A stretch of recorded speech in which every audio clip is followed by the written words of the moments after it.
Bonjour tout le monde.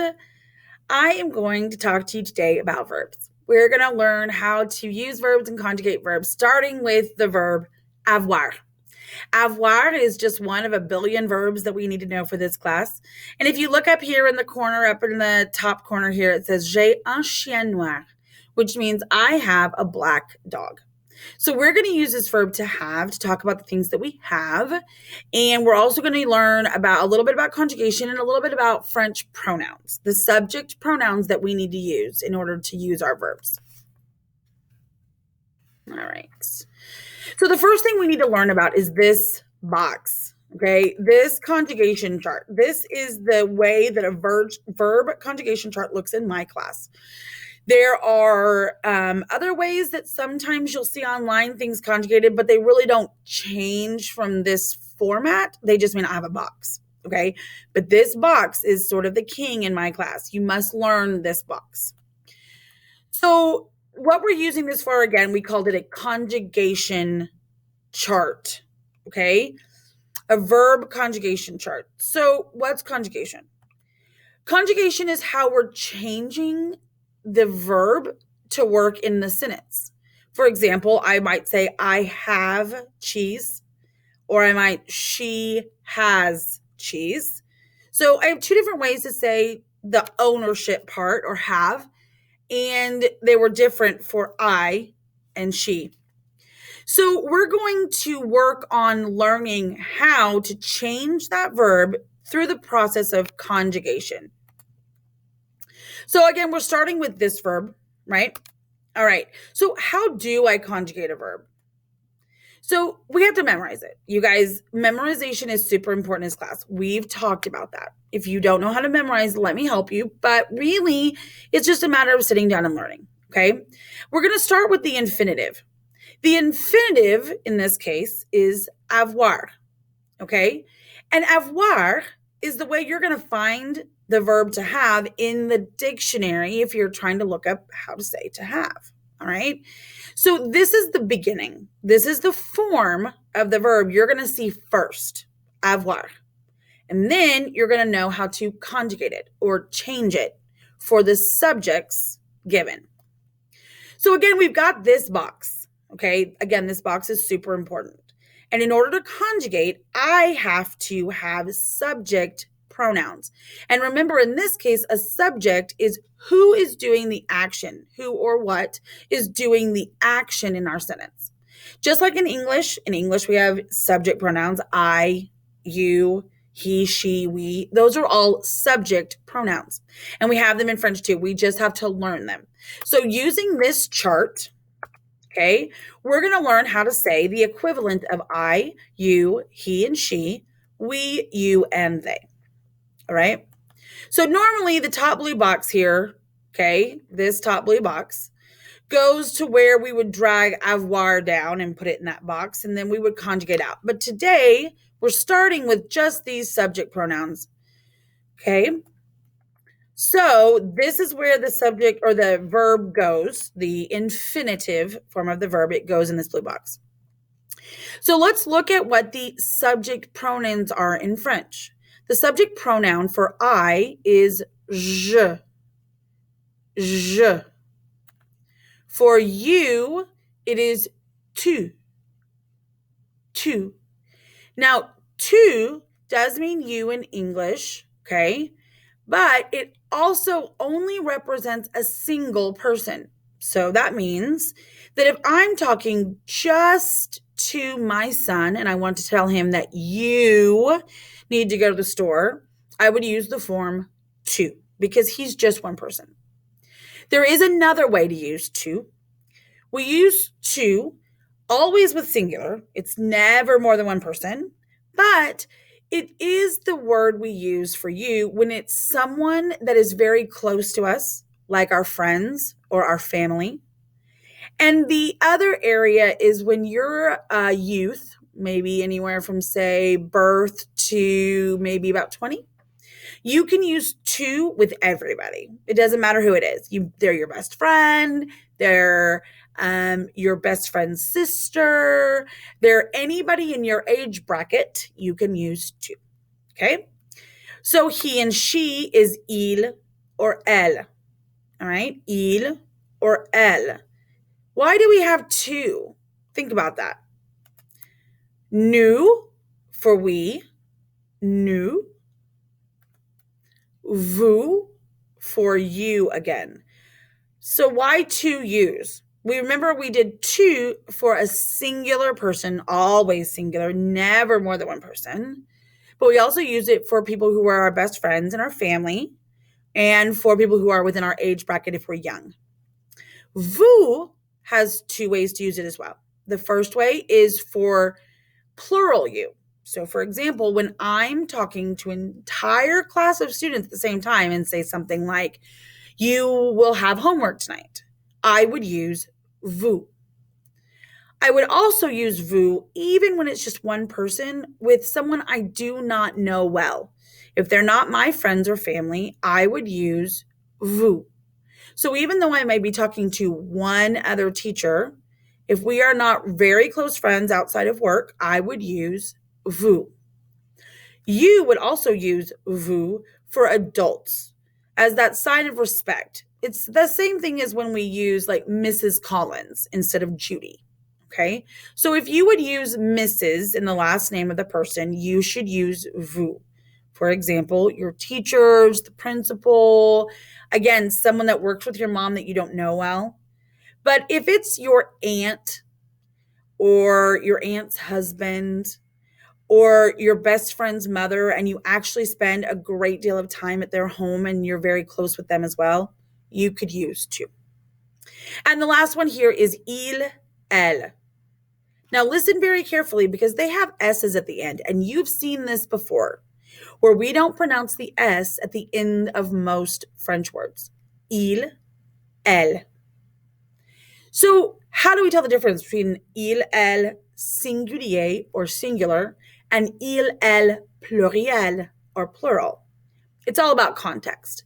And that's something that you'll see as we go along. But for now, you're going to have to memorize it. So I asked you a moment ago, why do we have two, il, elle, both singular and plural? It's especially confusing for the plural because il, elle, both of those words mean they.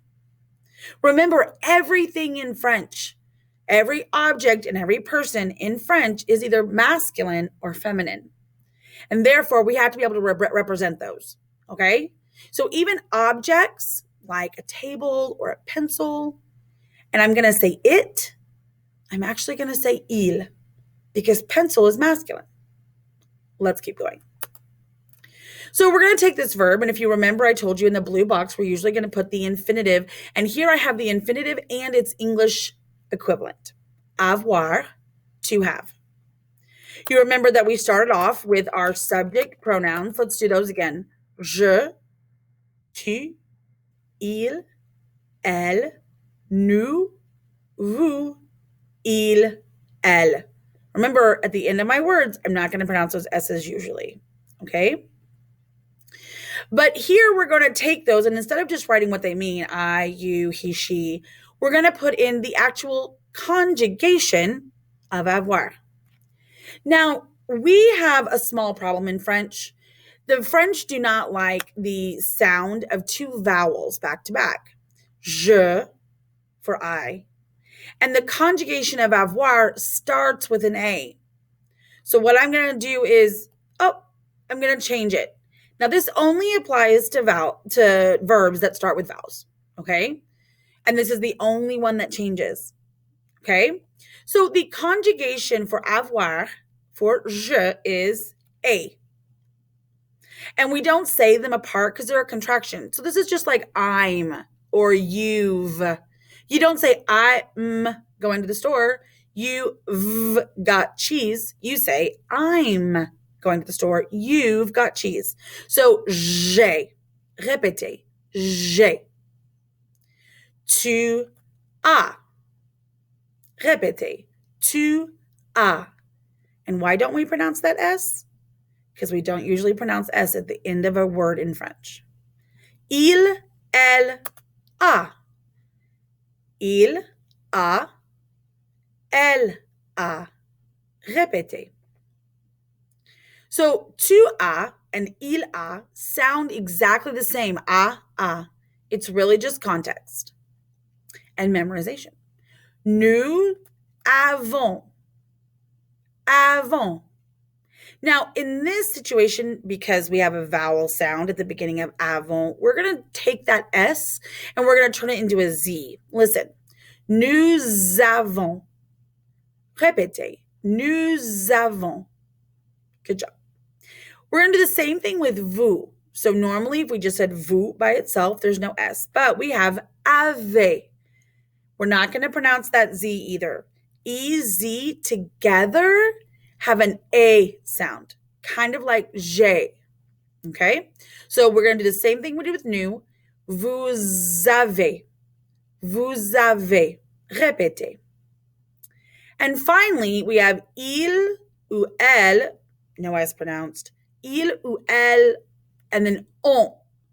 And just like we did in nous and vous, we're going to take the S that usually isn't pronounced, and we're going to cause it to be a Z sound in front of this O.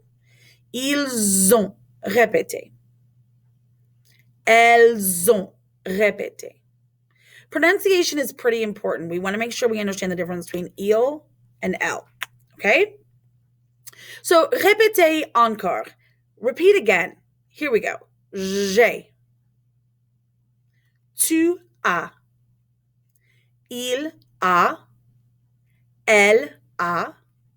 Nous avons. Vous avez. Ils ont. Elles ont. Remember, memorization is key here.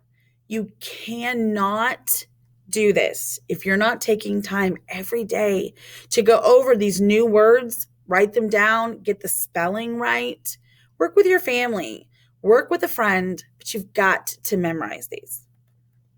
So let's do a few. Let's use this new verb, avoir, to have, and the objects of the classroom that we've been working with. I've done the first one for you. I have 2 pencils and 1 pen.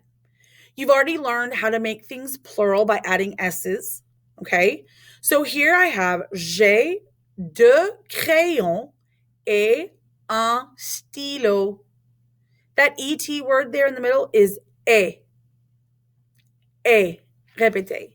My notes are just et. Très bien. So this is also has a sound that's kind of like that EZ, kind of like the AI. J'ai 2 crayons et un stylo. Répétez. Let's go through the other 4. Pause your video for a moment and try to write the next 4 and the starred one down. Can you do it? Let's see. So pause your video, and when you come back, you'll be able to finish watching the video and get the answers to see if you've done them correctly. Here we go. We have a chair. Nous avons une chaise. Nous avons une chaise. Répétez. You have the books. The S after you means singular. Okay, whenever you see a singular, that means that you're going to use tu. So, tu as les livres. Tu as les livres. Répétez. She has a backpack is next, but before we get there, I would like to go ahead and point out there that on 5, it says they, M. That M is for masculine. So you're going to use the masculine form of they. And on the starred one, it says UPL. The PL stands for plural. So which one will you use there? Let's continue. She has a backpack. Elle a un sac à dos. Elle a un sac à dos. Répétez. Okay, how about 5? They have notebooks. So did you get il? Did you write il down? Ils ont des cahiers. Ils ont des cahiers. Whatever you didn't get right, make sure you note it, because then you can study it later and make sure you're doing it right next time. And the last one, you plural, have homework tonight. What did you choose? Did you choose vous? Vous avez les devoirs ce soir. Vous avez les devoirs ce soir. Répétez. I hope this was helpful. If you're still having trouble, you also have a page in your PDF packet at the beginning of the module. And we'll be working with this verb a little bit from now on because it's a really important verb in French. So good luck. Try really hard. Make sure you're memorizing everything. Au revoir.